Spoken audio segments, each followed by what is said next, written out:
Pikërisht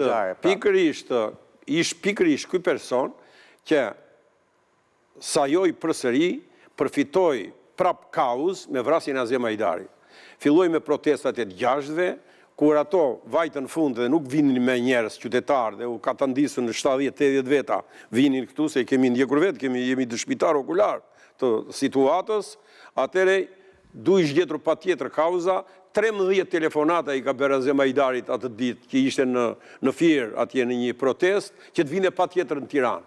Sa mori vesh që ishte dislokuar makina aty e Mulosmarit dhe Haklajt, a i 13 telefonata, dhe telefonatën e fundi e beri kur ish Azemi në Kavaj. Dhe në Kavaj Azemi janë dëshmitar okular njerëzit, atje që thonë, po më çmendi ky sot, qa ka ky që me kaq ngut më dash ka mua. Dhe e mbarova, 14 shtatorin. Pra, e gjeti për të bërë grushtin e shtetit. Dhe qa gjeti vrasin e Azem Hajdarit. U vrajës Azemi e bërja atë. Dhe pikërisht edhe tani, a i do pa tjetër një kauz të tillë dhe ndaj fut fëmijët. Të futësh fëmijët, po u vra një fëmijë, t'jeni të bindur 100%, që aty nuk ndodhja si njet dje dhe ju e shikoni që po thot ai. Po thot snajperat atje, thot në lullet ballit tu, thot 3 apo 4 ishin që do vriteshin, e tjera, do më thënë, ta berje i planin, se ku e ka synimin. Edhe me këtë... Unë jam gjithmonë me atë idenë që historia kur përsëritet, nuk përsëritet gjithmonë më tragjike, përsëritet gjithmonë më komike, me thënë vërtetën. Por faktikisht komike është, por pra te nuk është komike. Ai e zgjat jetën e vet, Sot mua më bëri të buzëqesh. Po mirë ai. Ata që i bashkohen, pastaj ata që i bashkohen kësaj, jo protestë. Protesta është në mënyrë legjitime, mund të bashkohet kushdo. Po s'është protestë, po dish protestë dakord jam unë. Dhune pastaj atë ta zgjidhen autoritetet. Po s'është protestë, po dhe fakti që na 3000 që i vjen protestën e parë, këtë radhë i vjen 2300, domethënë 700 për pak ditë. Në 20 shkurt jeni të bindur ju që nuk do jenë asë 1000 ca me situatin që pa ndije këtu, edhe me këto vrasje. Edhe kur shikojnë... Njerëzit protestojnë. Jo, le të dalin të protestojnë, po ata nuk do dalin, jam i bindur unë, sepse ata 21 veta që janë ndaluar, atje minimumi 10 vjetë burg e kanë. Edhe të veshë është i për Saliun në burg, është të mërshme, do më thënë. Për krimet e Saliut të veshë në burg ti. Nese do liron. Jemi gjithmonë që mos kemi njerëz para burgim Pa tjetër, kemi tha dhe Këshilli i Evropës. E ka thënë dhe kryeministri. Kështu që si do t'i mbajmë ta protestuar. Jo, po, ne prandaj t'i vrasim. Prandaj duhet t'i vrasim. Se ne i duam në burg, i duam për shkelje të barazis në tendera, i duam burg që është afërsisht kontravajtje penale. Për vrasje jo, nuk duhet kemi. Po për këtë duhet kemi. Kjo është krimi më i shëmtuar. Mbet kurumi është spektakolare. 33 veta, ato 3 veta që realisht duhet puteshin burget atë kurumit, se si e morën vesh dhe ikën ata. Këta gjithë shkretët, ta pakirë shkretë punojnë se shkretë të tjerë pakirë. Në sensin krahasu me fajtorët kryesorë, po, pa tjetër që letetojnë ata, po i rasën gjithë brenda në burg. Këtupi, ju thatë me drejtë, jam dakord me ju që Zoti Berisha bën një protestë për të temit për të vënë vulën e thatë, asaj që praktikisht dihet që ai sot është drejtuesi i do t'i mbyllë gjitha brimat, nuk do t'le Por, kjo kam përshtypjen unë bie ose ka përcjell pak nga protesta e 20 shkurtit. Mendoj unë, duke e vënë në kontekstin e një ngjarje të rëndësishme ndërkombëtare që është për Shqipërinë. Pavarësisht se shkon Edi Rama, ai shkon si kryeminist i Shqipërisë, por mund të ishte, Pandeli Majko, mund të ishte dikush tjetër, çon si ka. Por është kryeminist i Shqipërisë. Dhe bevas një ditë më pas, për te simbolikës që është e natyrshme dhe e justifikueshme dhe e pranueshme ajo 35 vjeçore të Nesbusit, ose duhet të jetë një protestë simbolike dhe e bukur si e 20 shkurtit 2004, ose se është një protestë që atëherë e ka përcjell ato që thatë ju konceptin logjik të monopolit të opozitës. Duhet zgjidh problemin e dytë që ka Berisha.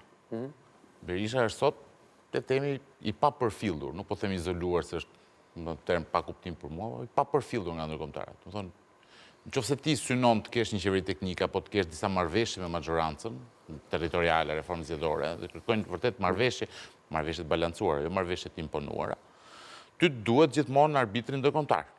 Dhe arbitrin ndërkombëtar ti sot e ke të munguar krejtësisht në raport me suportin që i jep Partisë Demokratike. Për një arsye shumë thjeshtë, Sali Berisha.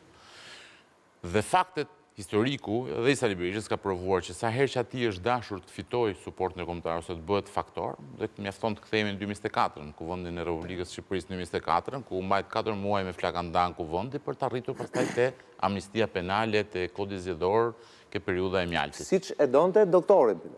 Ndër të tjera. Po. Dhe kjo me ndërhyrjen e ndërkombëtarëve, të cilët kërkuan që palët të paqtojnë gjaka dhe ta kthejnë parlamentin në një institucion funksional. Që do të thotë, nëse unë bëj një protestë vazhdueshme të dhunshme, a do të shqetësohet faktori ndërkombëtar, do të kërkoj që gjakra dhe tensionet ulën duke bërë një farë ndërmjetësimi, por ndërmjetësimi vetvete ka një vlerë. Vlera tjetër është që Berisha rikthehet si faktori që është pjesë e ndërmjetësimit. Dhe ky është shkaku i dytë për cilin Sali Berisha protestën e 20 shkurtit do ta ketë po prapë të dhunshme, sepse i duhet të faktorizohet në raport me faktorin ndërkombëtar, që ato ndërkombëtarët të lutem tani na boni më sherrë në Shqipëri, po uluni dhe zgjidhni gjërat me dialog. Arseta, që ta mbyllim. Ndoshta Regjia na ndihmon me foton e Di pse s'jam dakord me një fjalë vetëm shkurt. Një fjalë vetëm, nuk jam dakord me kthupin këtu për një fakt, domethënë kështu të thjesht fare. Ndërkombëtarët dhe kushdo e kanë kuptuar që Shqipëria armikun më të madh të vetin nuk i ka as serbët, as grekët e tjera, po ka Sali Berisha. Dhe këtë fakt e provoi kryetarja e parlamentit atje, e cila i tha, mbyll, tha, sa filloi ai të çante Shqipërinë, po, asamblesë parlamentare, mbyll e i tha, sepse, domethënë, e dim çfarë thua ti, e dim që ti armiku më i madh i Shqipërisë dhe i shqiptarëve. E megjithatë, real politika Amerika përsëri e ka shpallur non grata me gjithë familje, me kuqe me maç, edhe kështu që problemi është që s'ma merr mendja domethënë. Real politika ka treguar që edhe me armikun tënd më të madh, në moment caktuar ti ulesh. Edhe Churchilli ul me Stalinin. Kështu që nuk ka lidhje, domethënë, është vërtet. Basta po negocimin. Base po synon negocimin. Morën këtë serialin që e kishin shpallur terroristët, bleftuan shtëpitë bardhë për drejt. Po, Alsharën, po. Ndërkohë, foton ju lutem dhe njerë, shumë e burë kjo foto e adolescentit, i cili gjendet aty, ndoshta dhe pa e kuptuar 100% pse është aty. Dhe mbrapa kemi zotin Luciano Boçi, i cili nga profesor i Universitetit të nderuar të Elbasanit është kthyer në një organizator të fortë protesta që e shikon aty mbrapa. Megjithatë, nëse Regjia më ndihmon, e di që është pak vështirë se ju po ja kërkoj pa paralajmëruar, sot Luciano Boçi është faqur me kravatë i ulur si zotëri për krah Arbian Maznikut në Komisionin e Reformës Territoriale. Nëse pamjet i gjejmë, ndërkohë që unë do të pyes Arsetën për këtë, si shpjegohet kontrasti nga kjo foto tek shfaqja me kollare sot e zotit Boçi, nëse e gjejmë pamjet? Në më të keqen e mundshme është show. Pra, në sensin që këtu bëjmë zhurmën dhe pastaj bëjmë zhurmën natën dhe negociojmë ditën dhe vazhdojmë aty ku e kemi lënë. Kravatë zezë, këmishë e bardhë. Dhe nëse është show, është shumë keq dhe shumë problem se në çpik ka rënë opozita për të... Edhe Mazniku i busjesh duhet të për të përdorur, po. Po jo, ideja është që qeverisë tani i duhet... O do jesh kështu, të dyja nuk i ke do. Tani qeverisë për reformën administrative territoriale, kështu që i duhet negocimi, i duhet bashkëpunimi, dhe nëse është show, është... Sa burë më përqenë që të dy busjeshin njëri tjetër, shumë interesante, sa e burë është, shumë e burë. Këtubi? Sa burë, peace and love. Një parti që arrin të pranoj si filozofit sajen kryengritjen paqësore, bënd njëtën gjë. Nuk ka. Logjika e kryengritjes paqësore janë dy mendimet kundërta që nuk përputhen fare me njëri tjetrin. Nuk përputhen më fare.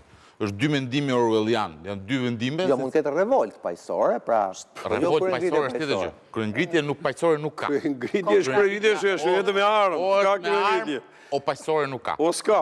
Partia që e pranon këtë filozofinë, pranon dhe revolucion natën edhe marrëveshje ditën. Është kontradita e të dakordsuarit duke pretenduar që nuk do të dakordsohesh. Pra është mos dakordësimi që shkon në dakordsi në fund.